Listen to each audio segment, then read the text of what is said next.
اور حاضرین محترم، آج کا دن یہ بھی ذہن نشین کریں کہ گزشتہ شب معراج کی تھی، یہ دن اکٹھے ہو گئے، جمعے کا دن تھا، کل رات کو محفل بھی ہوئی، اللہ تعالیٰ نے بہت سی مہربانی ہم پر اکٹھی کر دی۔ آج کے اس پاک دن یہ کلام پاک پڑھنے کی توفیق عطا فرمائی، اپنے ذکر کی توفیق عطا فرمائی۔ یہ معراج کا جو مختصر سی بات تھی تو بچپن سے سنتے ہیں، لیکن آپ اس میں غور طلب بات ہے کہ دیکھیں آقا کریم علیہ الصلوۃ والتسلیم انتہائی غم کے ماحول میں تھے اس وقت، ان دنوں میں عام الحزن تھا۔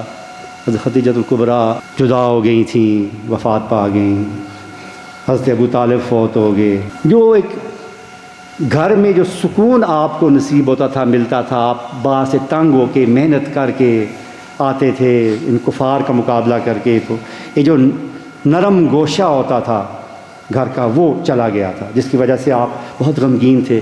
اور میرے آقا کریم کو اللہ تعالیٰ نے ان کا مقام ان کے سامنے لایا، ان کو دکھایا اور ساری کائنات کو دکھایا، ان کے دل کو سکون دینے کے لیے، بتانے کے لیے کہ رب ذوالجلال بھی نبی کریم علیہ الصلوۃ والسلام کو پریشان نہیں دیکھ سکتے تھے۔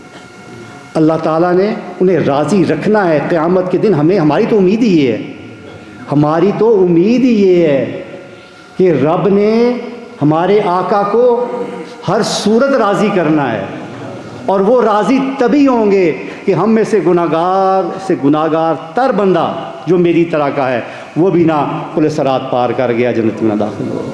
میرے آقا نہیں راضی ہوتے، یہ ہماری پکا یقین ہے۔